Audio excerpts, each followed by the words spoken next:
and today I am going to be reading the fifth book, the Scooby-Doo book in the series by James Gelsey, and this one's called Scooby-Doo and the Howling Wolfman. So here we go, Scooby-Doo and the Howling Wolfman.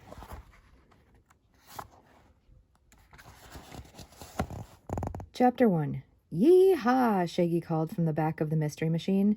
Suddenly a giant lasso flew to the front and landed around Velma.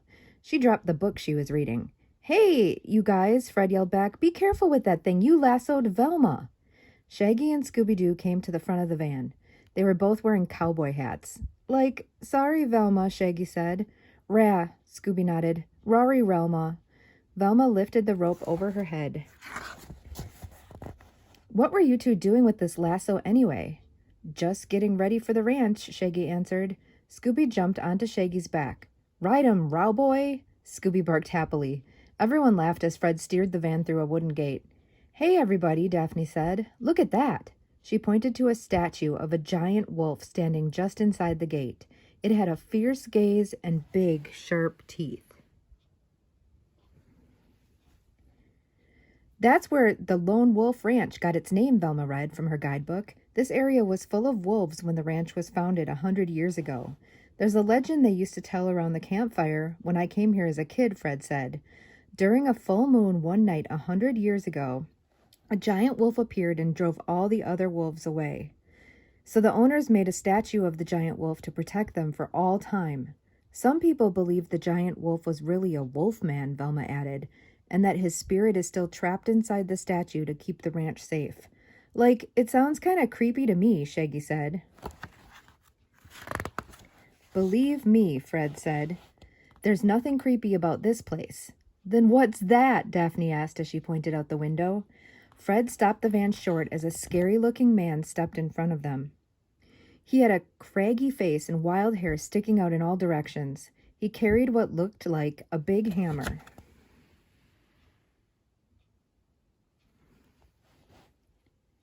"Rikes!" Scooby cried. He and Shaggy jumped under the seat. The man glared through the windshield with fierce gray eyes.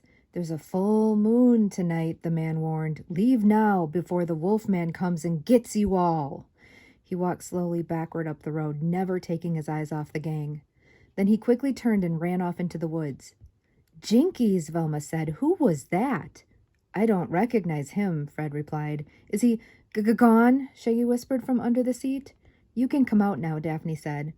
"It's not too late to turn the van around, is it?" Shaggy asked. "Scooby-Doo and I just remembered we have to be someplace very important."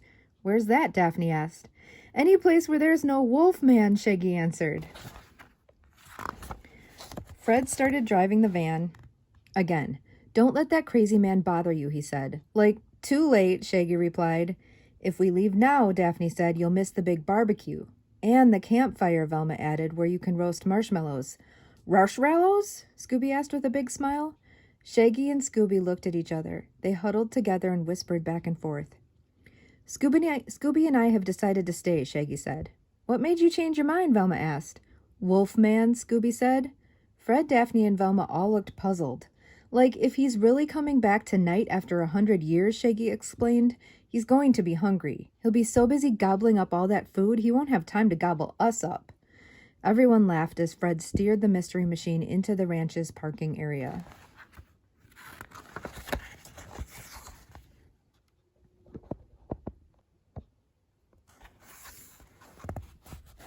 Chapter 2. The gang got out of the van and looked around. Across from the parking area stood a big red barn. The barn was next to a big open space surrounded by a low wooden fence. 2 horses were running around inside the corral, and a lone bull stood next to the fence. On the other side of the corral, there was a log cabin-style bunkhouse. "Howdy, partners," someone said. The gang turned and saw 2 men standing there. They were both dressed in cowboy outfits and wore big cowboy hats. They looked so much alike, it was hard to tell them apart. "Hello, Fred," the man on the left said. "You've sure grown since we saw you last." "Put her there, partner," the other man said. He reached over and slapped Fred on the back. "Thanks for coming for the big celebration." "Hi, Flint. Hi, Colt," Fred said. "Thanks for inviting me and my friends." "Any friends of yours are friends of ours," Colt said. Has Fred told you all about his summers here as a kid? Boy, he and Bucky Tanner used to get into some trouble. Fred blushed a little. He turned to the gang. Everyone, I'd like you to meet Colt and Flint Hopster, Fred said. They own the Lone Wolf Ranch. In fact, their great-great-grandfather founded the ranch 100 years ago. Fred turned to introduce his friends. This is Daphne, Velma, Shaggy, and Scooby-Doo, Fred said. The man on the left took off his hat. He had short black hair. Nice to meet you, he said. I'm Flint. And I'm Colt, the other man said, taking off his hat. He had long, sandy-colored hair pulled back into a ponytail. I was just about to tell everyone that the whole ranch is just like I remembered, Fred said with a big smile. Colt looked right at Flint. What did I tell you, Colt said. We shouldn't change a thing. You're wrong, Flint said. We've got to expand this place if we want to save it. And if you won't do anything, I will. Flint stomped away angrily. Colt looked at the gang and put his hat back on. Sorry about that, he said. The ranch is in a little trouble, and we can't seem to agree on what to do. I convinced Flint to hold this big 100th birthday celebration to drum up business. If it fails, I don't know what we'll do. I just hope Flint doesn't sell the horseshoes. What's so special about horseshoes? Velma asked. Colt smiled. That must have sounded funny, all right, he said. Our great-great-grandfather made 4 gold horseshoes when he opened the ranch. We're going to be showing them tonight as part of the celebration. They're worth a lot of money now, but I think our great-great-grandfather really meant them to be good luck charms. Along with the wolf statue, Fred said. I see you still remember Coyote Cal's campfire stories, Colt said. Anyway, Flint keeps talking about selling the horseshoes so we can make the ranch a big cowboy resort. I'd rather keep it small and friendly, like the way you remember it, Fred. I think it's what our great-great-grandfather would want. I can tell you what I want, Shaggy whispered to Scooby. A great big burger. Rah, rah, Scooby nodded. His big pink tongue swept across his lips. Speaking of burgers, Colt said, why don't you go on over and say hello to Gabby? You mean Gabby Tanner's still the cook? Fred asked. Yep, Colt answered, and Bucky's still here too. He helps out, does odd jobs and such. Thanks, Colt, Fred said. We'll see you later. Come on, gang, it's time to meet one of the best cooks in the world. Fred started walking toward the bunkhouse, and everyone followed. As the gang passed the corral, Shaggy and Scooby stopped for a look. Daphne turned and saw them stop.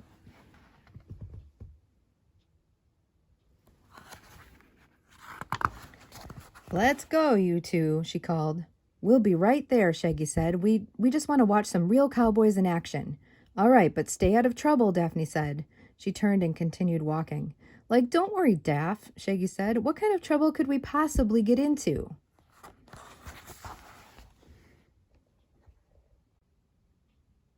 Chapter 3. Shaggy and Scooby stopped next to the wooden fence. They could see 2 horses running around inside the corral. They saw a cowboy climb up and stand on top of one of the fence posts.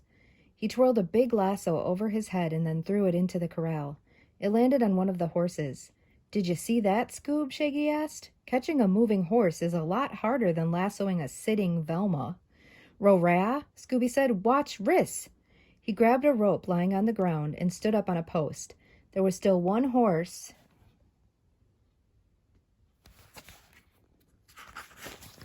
running around the corral. Scooby twirled the lasso over his head and threw it into the corral. It sailed through the air and landed on something. Way to go, Scooby-Doo, Shaggy called. You're a real cow dog. Scooby got off the post and pulled the rope in. But instead of seeing the horse, he was face to face with an angry bull. Snort, the bull growled at Scooby through the fence. The bull lowered his head and scratched the ground with his front hoof. Zoinks, Shaggy called. Look out, Scooby's gonna charge. Just as the bull was about to charge at Scooby, a big man stepped in front of it.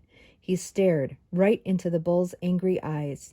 The bull stopped snorting and then ran away. The man turned around and looked right at Scooby and Shaggy. He had gray eyes and was holding a hammer.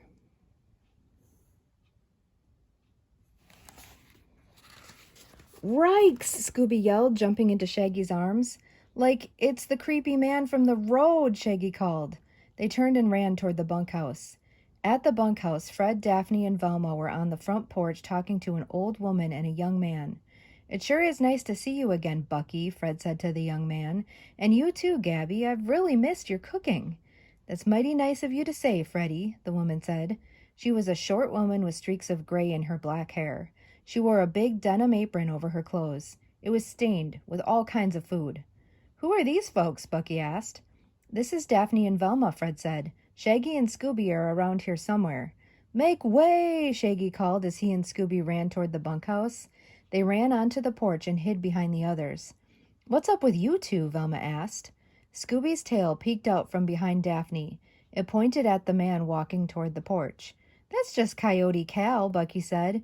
He's a hired hand on the ranch. Been here for years.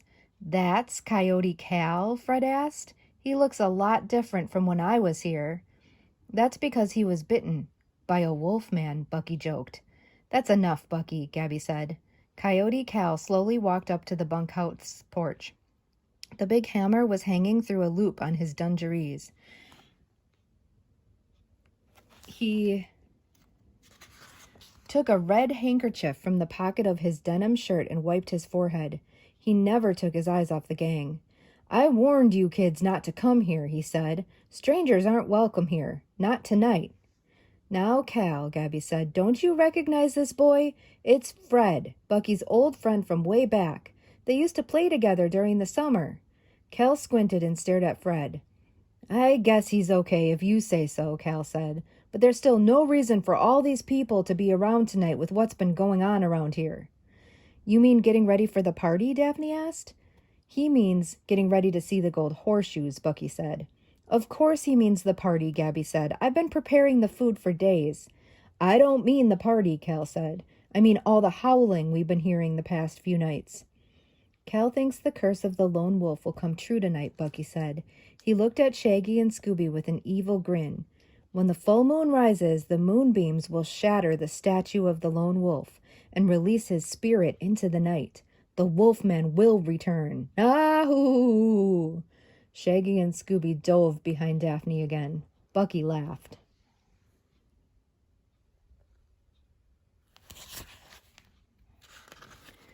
Now, Bucky, Gabby scolded him. Don't laugh, Bucky, Cal said. As sure as we're standing here, that wolfman is coming tonight with the full moon. Don't say I didn't warn you. Cal turned and walked away. Don't pay any attention to Cal, Gabby said. He's just angry that he's still a ranch hand. He keeps giving Colt and Flint all kinds of crazy advice on how to run and save the ranch. But they won't listen to him, or his crazy ideas about the curse of the Howling Wolfman. Speaking of curses, Shaggy said, Scooby and I have our own curse. What curse is that? Velma asked. Like, the curse of a growling stomach, Shaggy replied. We're hungry. Well, come on in and have a slice of my famous peach cobbler, Gabby said. It'll hold you over until the big barbecue tonight. And you don't even have to wait for a full moon to eat it. Everyone laughed as they followed Gabby and Bucky inside the bunkhouse. Chapter 4. That night, everyone on the Lone Wolf Ranch gathered in the corral for the big celebration. A small wooden stage stood at one end of the corral. A long table full of food was set up at the other end. The gang came out of the bunkhouse all dressed up in cowboy outfits. Shaggy and Scooby wore their big cowboy hats. Hey, Scooby-Doo, Shaggy said, it's time for a real buckaroo barbecue, so let's mosey on over, partner. Shaggy and Scooby led the way to the corral. The food table was set, with the largest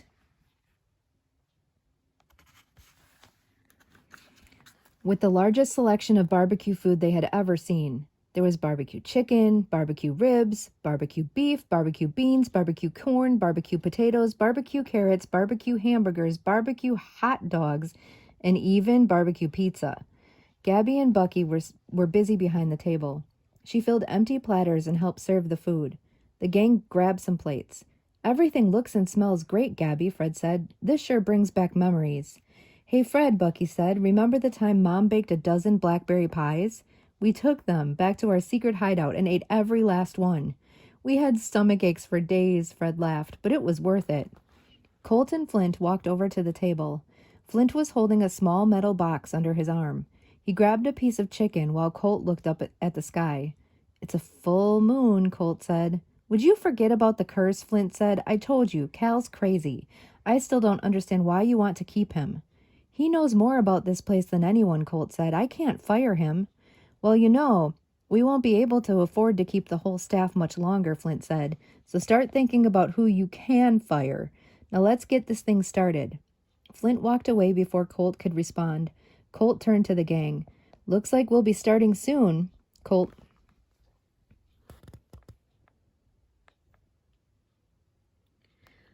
Looks like we'll be starting soon, Colt said.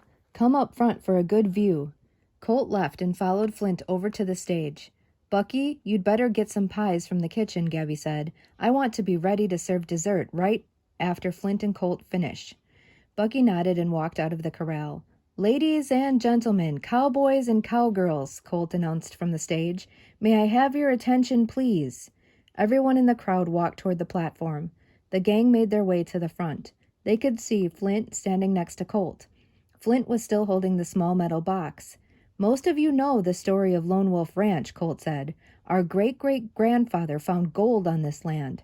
He sold most of the gold and used what was left to make 4 golden horseshoes. These horseshoes have been in our family for 100 years. Tonight, it is our pleasure to... Ow!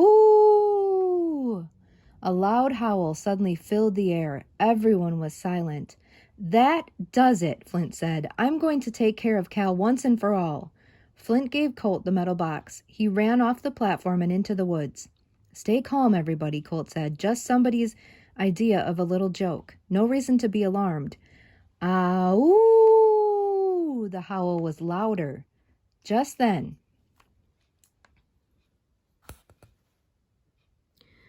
something ran out of the woods and onto the platform.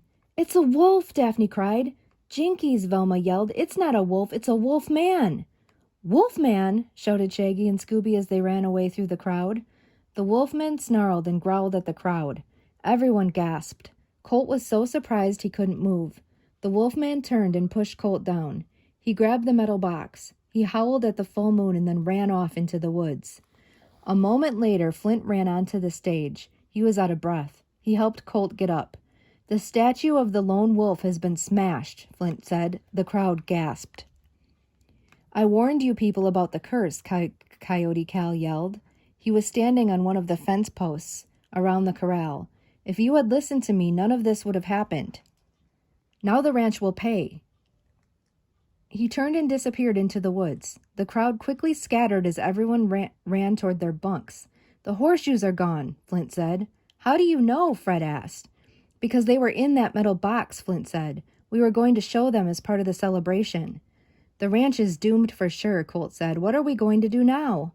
Fred, Daphne, and Velma nodded at one another. Don't worry, we're on the case, they said.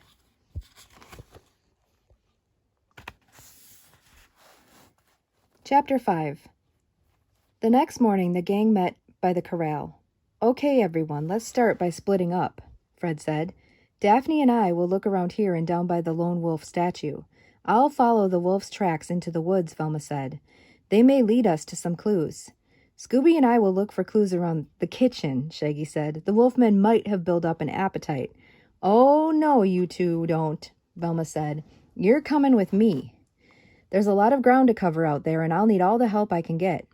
Velma walked across the corral, keeping her eyes on the dusty ground. She was looking for wolf prints. There, Velma said, pointing at the ground. Follow those prints. Velma, Shaggy, and Scooby followed the trail of wolf prints into the woods. They walked around rocks and under branches.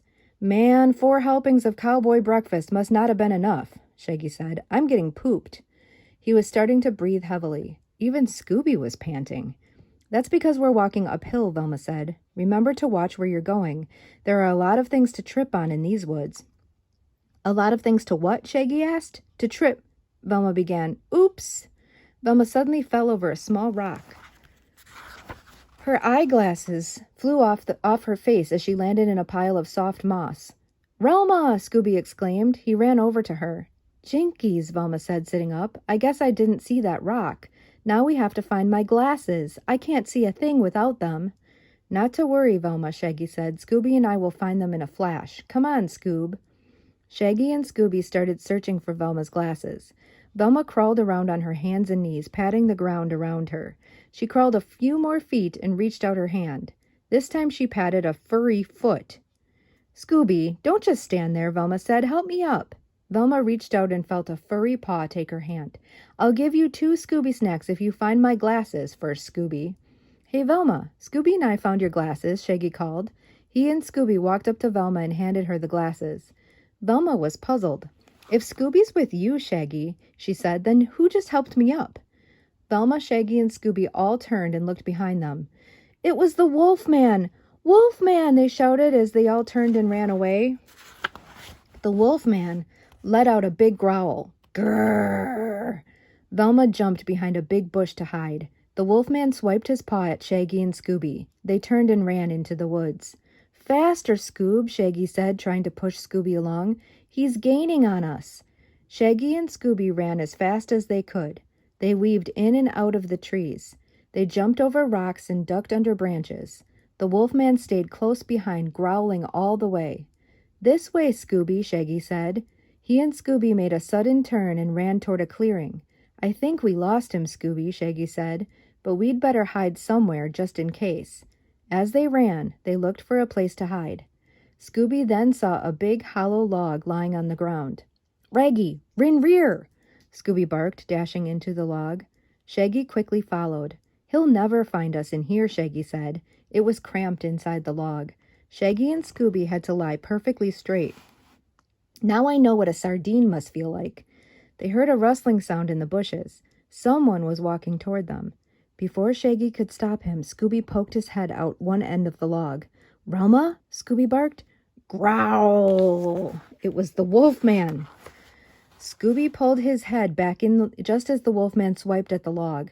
"Nice going, Scoob," Shaggy said. "Now he's going to get us for sure." The log started to rock. "Hey, what's going on?" Shaggy asked. With a great roar, the Wolfman gave the log a big push. It slowly rolled over a rock. Then it started picking up speed and rolled all the way down the hill. They were heading right for the ranch.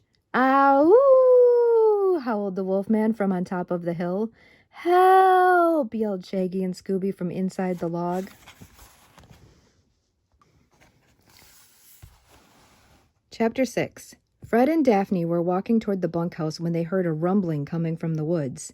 "Relp! Relp!" "That sounds like Scooby!" Daphne exclaimed. They looked up and saw the log rolling down the hill.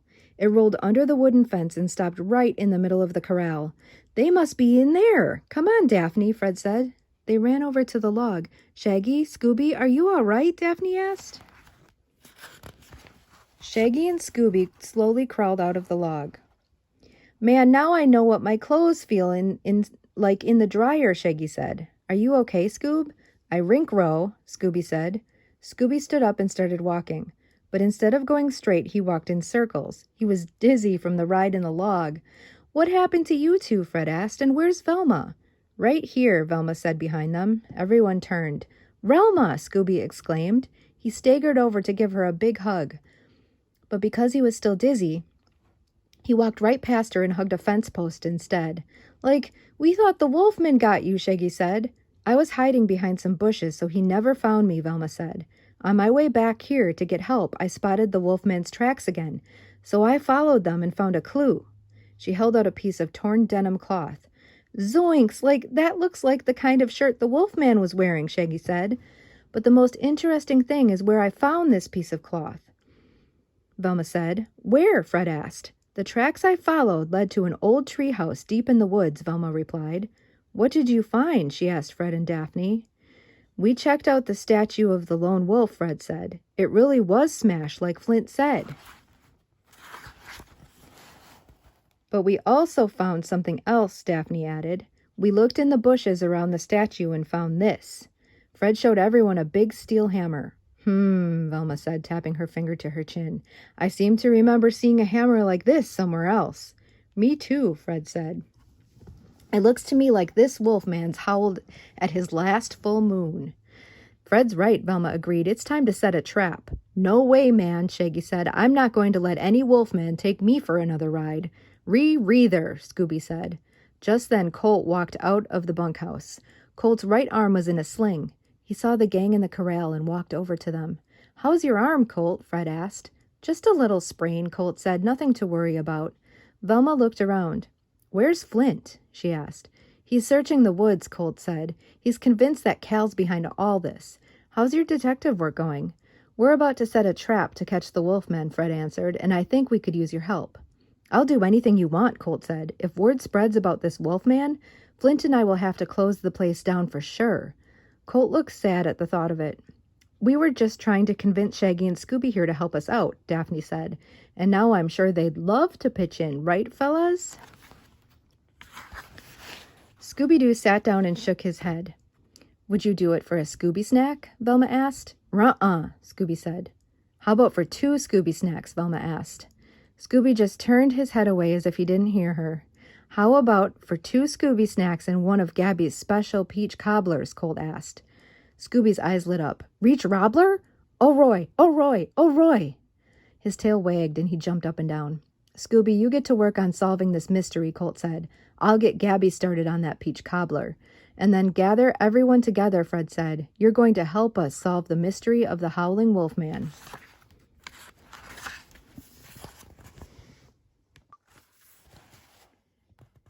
Chapter 7. Later that day, the guests and workers at the ranch were gathered back in the corral. Gabby set up a barbecue lunch and Colt was standing on the stage. "Friends, you'll be happy to know that the box that was taken last night did not contain the real gold horseshoes," Colt said. "The box last night only had replicas in it. The real horseshoes are so valuable, we keep them buried in a secret place. So until we solve this mystery, we're going to keep the real gold horseshoes locked up in the bank's vault. I'll be getting them in just a little while to bring them to town. I hope you'll enjoy your lunch and have a good afternoon." Colt carefully jumped off the stage and walked over to the gang. "That was perfect, Colt," Velma said. "If my hunch is right, the Wolfman will be watching you very closely." "That will stop everyone from worrying," Daphne said. "Speaking of worrying, where's Scooby-Doo?" Shaggy pointed to the lunch table. Scooby-Doo was building himself a great big barbecue sandwich. Shaggy tiptoed up behind Scooby. Just as Scooby was about to take a bite, Shaggy grabbed him. "Ow!" Shaggy howled. "Rikes!" Scooby yelped. He dropped the sandwich and dove under the table. Shaggy caught the sandwich before it could hit the ground. "Thanks, Scoob, old pal," Shaggy said. He smiled and took a great big bite. "That really hit the spot." "Enough fooling around, you two," Fred said. "We need to get over to the barn to set the trap." The gang walked out of the corral and over to the barn. It was dark inside. 4 stalls lined each side. Horses stood inside some of the stalls. Bales of hay were stacked all around, and small mounds of loose hay and straw covered the floor. "Here's the plan," Fred began. "Colt is going to come in here, pretending to dig up the horseshoes. And the Wolfman is sure to follow," Velma added. "When the Wolfman comes in, Daphne and I will close the doors from the outside." "When I give the signal," Fred said, "Colt will lasso the Wolfman. Shaggy, Scooby, and I will jump out and keep him from running away, okay?" "No way," Scooby said. "Oh, I almost forgot," Velma said. "I still owe you 2 Scooby snacks." "And reach Robbler," Scooby said. His big pink tongue licked his lips. "That you'll get after we catch the Wolfman," Daphne said. "But the Scooby snacks you can have now," Velma said. She took 2 snacks out of her pocket and tossed them into the air one at a time. Scooby jumped up and caught the first one. Scooby jumped up for the second one, but before he could get it, a horse stretched out his head and gulped it down. "Ruh?" Scooby said. Fred looked at his watch. "It's almost time," he said. "Daphne, Velma, you 2 go outside and wait. I'll be over there behind those bales of hay. Shaggy, Scooby, you 2 hide in one of the stalls. And remember, don't make a sound." "Like, no problem, Fred-a-Rooney," Shaggy said. "You can count on us."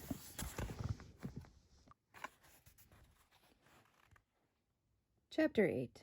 Shaggy and Scooby crept into one of the empty horse stalls. They sat down on a big pile of hay. "Ree!" Scooby giggled as he jumped up. "What is it, Scoob?" Shaggy asked. "Rickles." Scooby barked as he scratched himself all over. "Like, the hay is tickling me too," Shaggy said. "Would you 2 knock it off?" Fred called. "They'll be here any minute." Shaggy reached up and pulled Scooby-Doo back down. A moment later, they heard the barn door creak open and closed. "That must be Colt," Shaggy whispered to Scooby.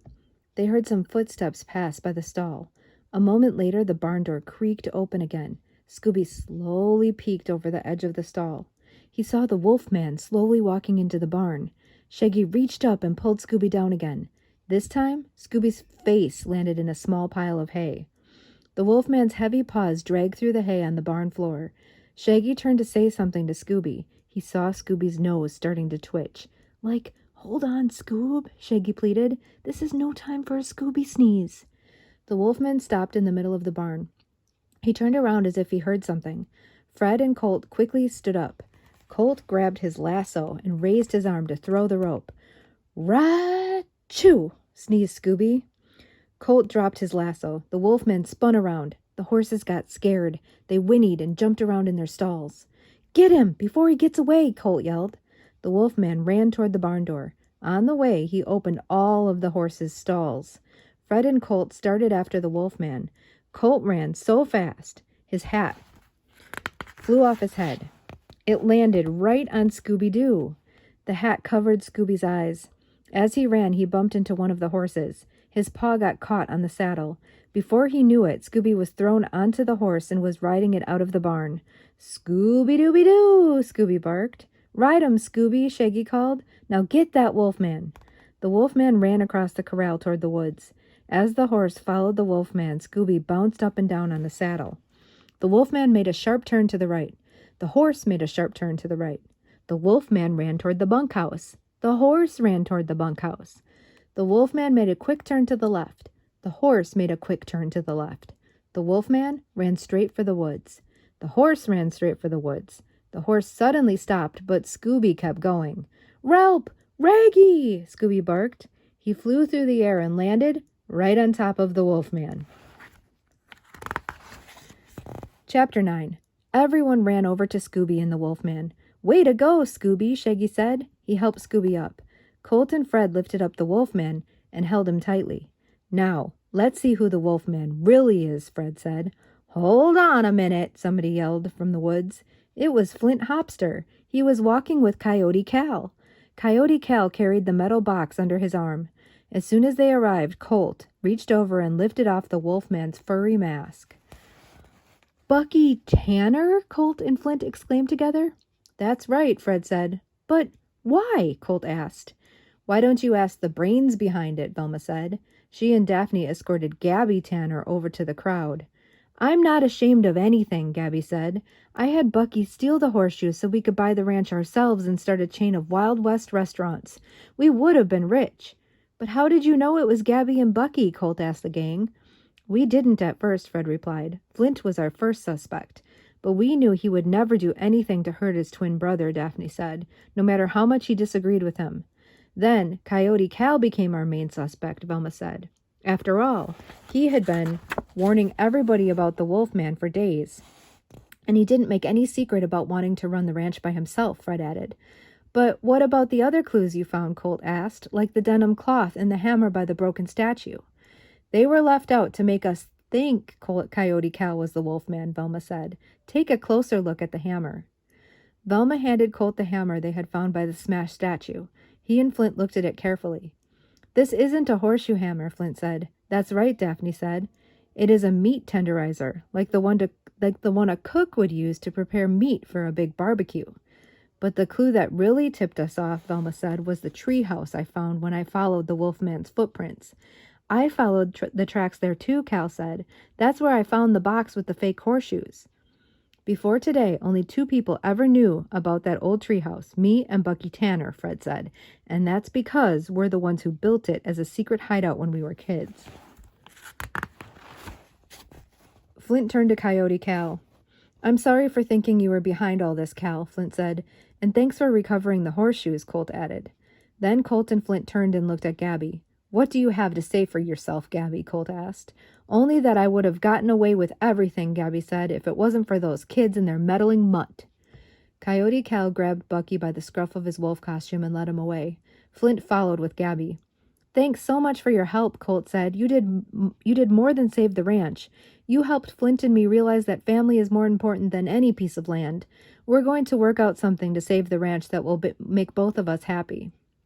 The next day, the gang piled into the Mystery Machine to leave. On the drive out of the ranch, Shaggy looked out the window. "Hey, look at that," Shaggy said.